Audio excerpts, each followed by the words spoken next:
Hello, नमस्कार साथियों। एक बार फिर आप लोगों का स्वागत है मेरे इस यूट्यूब चैनल में। आज के इस वीडियो में हम लोग देखेंगे बिहार डीएलएड एंट्रेंस एग्ज़ाम 2026 से संबंधित कुछ महत्वपूर्ण प्रश्नों को। तो आज का पहला प्रश्न है कि वायुमंडल की किस परत में ओजोन है? क्षोभ मंडल में, समताप मंडल में, मध्यमंडल में या इनमें से कोई नहीं? तो इसका सही उत्तर होगा ऑप्शन नंबर बी, समताप मंडल में। साथियों, ओजोन दिवस जो है प्रतिवर्ष 16 सितंबर को मनाया जाता है। इसे भी आप लोग जरूर याद रखेंगे कि 16 सितंबर को ओजोन दिवस के रूप में मनाया जाता है। ओजोन परत जो है वह सूर्य की परावैंगनी किरणों को पृथ्वी में आने से रोकती है। इसे भी याद रखेंगे। हमारा अगला प्रश्न है प्रश्न नंबर 2। प्रश्न नंबर 2 कह रहा है बिहार के किस भारत के किस राज्य में सर्वाधिक जनघनत्व है? पश्चिम बंगाल, बिहार, महाराष्ट्र या केरल? तो इसका सही उत्तर होगा साथियों कि भारत में सर्वाधिक जनघनत्व वाला जो राज्य है वो बिहार है। ऑप्शन नंबर बी इसका सही उत्तर होगा। बिहार में प्रति वर्ग किलोमीटर में 1106 व्यक्ति रहते हैं 2011 के जनगणना के अनुसार। और सबसे कम जनघनत्व वाला राज्य अरुणाचल प्रदेश है साथियों। अरुणाचल प्रदेश में 1 वर्ग किलोमीटर में 17 व्यक्ति रहते हैं। प्रश्न नंबर 3 कह रहा है कि मानचित्र में भूरे रंग का प्रयोग किसके लिए किया जाता है? तो इसका सही उत्तर होगा साथियों कि मानचित्र में भूरे रंग का प्रयोग जो है वह पर्वत के लिए किया जाता है। ऑप्शन नंबर डी इसका सही उत्तर होगा। अगला प्रश्न है प्रश्न नंबर 4। प्रश्न नंबर 4 का रहा है नागार्जुन सागर बांध किस नदी पर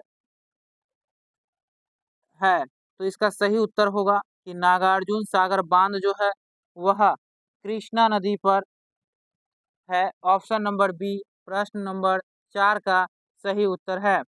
प्रश्न नंबर 5 है साथियों। यहाँ आपसे पूछ रहा है कि भारत में सर्वोच्च नागरिक पुरस्कार कौन सा है? पद्म श्री, पद्म भूषण, भारत रत्न या पद्म विभूषण? तो इसका सही उत्तर होगा कि भारत में सर्वोच्च नागरिक पुरस्कार जो है वह भारत रत्न पुरस्कार है। ऑप्शन नंबर सी प्रश्न नंबर 5 का सही उत्तर होगा साथियों। भारत रत्न पुरस्कार की शुरुआत जो है वर्ष 1954 ईस्वी में हुआ था। इसे याद रखेंगे, कई बार इस प्रश्न को पूछा गया है। प्रश्न नंबर 6 कह रहा है आपसे कि भारत में कितने राज्य तटरेखा साझा करते हैं? 7, 8, 9 या 10? तो इसका सही उत्तर होगा साथियों कि भारत में जो है 9 राज्य तटरेखा साझा करते हैं। ऑप्शन नंबर सी प्रश्न नंबर 6 का सही उत्तर होगा साथियों। और सबसे लंबी तटरेखा वाला राज्य जो है भारत का वह गुजरात है। इसे भी याद रखेंगे कि सबसे लंबी तटरेखा वाला राज्य गुजरात है और सबसे छोटी तटरेखा वाला राज्य गोवा है। अगला प्रश्न है प्रश्न नंबर 8। प्रश्न नंबर 8 कह रहा है कि मानस राष्ट्रीय उद्यान किस राज्य में है? तो इसका सही उत्तर होगा असम राज्य में मानस राष्ट्रीय उद्यान स्थित है साथियों।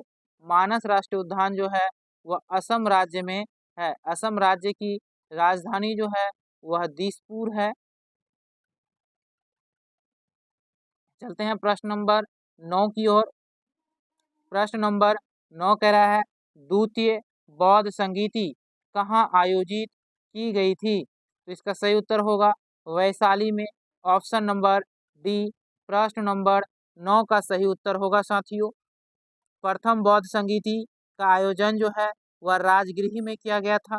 द्वितीय बौद्ध संगीति वैशाली में, तृतीय बौद्ध संगीति पाटलिपुत्र में और चतुर्थ बौद्ध संगीति साथियों कश्मीर में हुआ था, यानी कुंडल वन में। याद रखेंगे प्रथम बौद्ध संगीति जो है वह अजात शत्रु के समय हुआ था। द्वितीय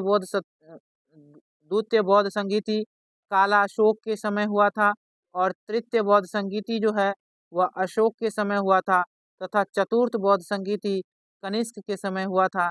इसे भी आप लोग याद रखेंगे। चलते हैं प्रश्न नंबर 10 की ओर।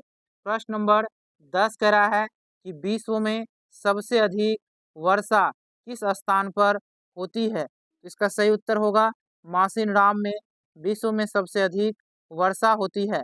मौसिनराम जो है साथियों वो मेघालय राज्य में स्थित है। विश्व में सबसे ज़्यादा वर्षा मौसिनराम में होती है। उसके बाद मेघालय के ही चेरापूंजी में वर्षा होती है। चलते हैं प्रश्न नंबर 11 की ओर। प्रश्न नंबर 11 कह रहा है वर्नाक्यूलर प्रेस एक्ट किस वायसराय के समय में पारित हुआ। Lord Ripon, Lord Irwin, Lord Curzon या लॉर्ड लीटन। तो इसका सही उत्तर होगा कि वर्नाक्यूलर प्रेस एक्ट जो है वह लॉर्ड लीटन के समय पारित हुआ था। लॉर्ड कर्जन के समय 1905 में बंगाल विभाजन हुआ था तथा 1931 में लॉर्ड इरविन और महात्मा गांधी के बीच गांधी इरविन समझौता हुआ था। प्रश्न नंबर 12 कह रहा है कि निम्नलिखित में से किस वर्ष ऑपरेशन फ्लड शुरू किया गया। तो इसका सही उत्तर होगा वर्ष 1970 में ऑपरेशन फ्लड शुरू किया गया। ऑपरेशन फ्लड का संबंध दुग्ध उत्पादन से है यानी श्वेत क्रांति से है। इसे भी याद रखेंगे कि ऑपरेशन फ्लड का संबंध श्वेत क्रांति से है। प्रश्न नंबर 13 कह रहा है भारत की राजकोषीय नीति किसके द्वारा प्रतिपादित की जाती है। Reserve bank of India, NITI Aayog, वित्त मंत्रालय या सेबी। तो इसका सही उत्तर होगा साथियों कि भारत की राजकोषीय नीति जो है वह वित्त मंत्रालय के द्वारा प्रतिपादित की जाती है। ऑप्शन नंबर सी प्रश्न नंबर 13 का सही उत्तर होगा। नीति आयोग का गठन साथियों योजना आयोग के स्थान पर वर्ष 2015 में किया गया था। इसे भी याद रखेंगे कि 1 जनवरी 2015 को योजना आयोग के स्थान पर नीति आयोग स्थापित किया गया था। रिजर्व बैंक ऑफ इंडिया का स्थापना वर्ष 1935 में हुआ था। वर्ष 1949 में रिजर्व बैंक ऑफ इंडिया का राष्ट्रीयकरण हुआ था। प्रश्न नंबर 14 कह रहा है कि कौन सा विलयन विद्युत का सबसे अच्छा चालन करेगा। आसुत जल, नींबू का रस, वनस्पति तेल या दूध। तो इसका सही उत्तर होगा साथियों कि विद्युत का सबसे अच्छा चालन यहाँ जो है नींबू का रस करेगा।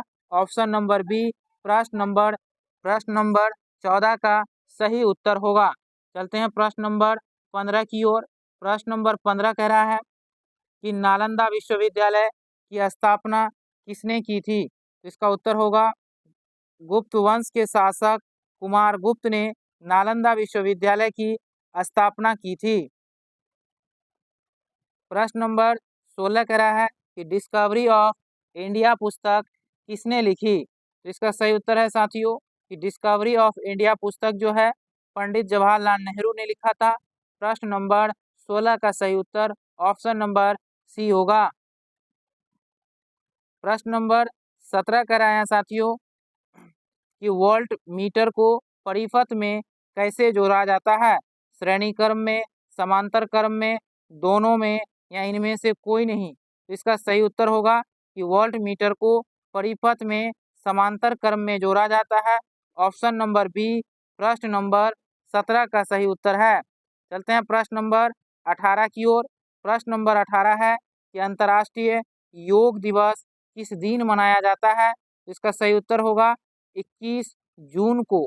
प्रतिवर्ष 21 जून को अंतर्राष्ट्रीय योग दिवस मनाया जाता है।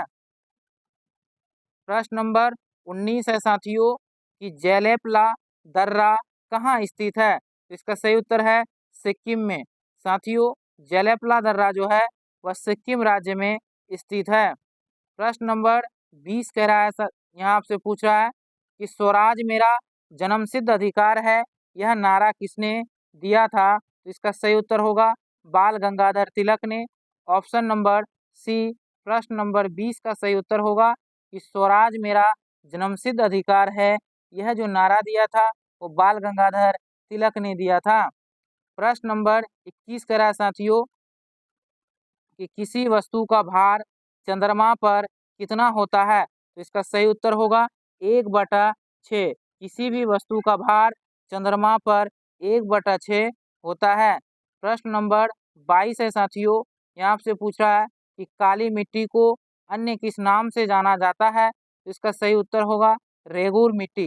काली मिट्टी को रेगूर मिट्टी के नाम से जाना जाता है और काली मिट्टी को कपासी मिट्टी भी कहा जाता है, क्योंकि काली मिट्टी में सबसे अधिक मात्रा में कपास की खेती होती है। तो धन्यवाद साथियों, फिर मिलते हैं अगले वीडियो में। तब तक के लिए जय हिंद।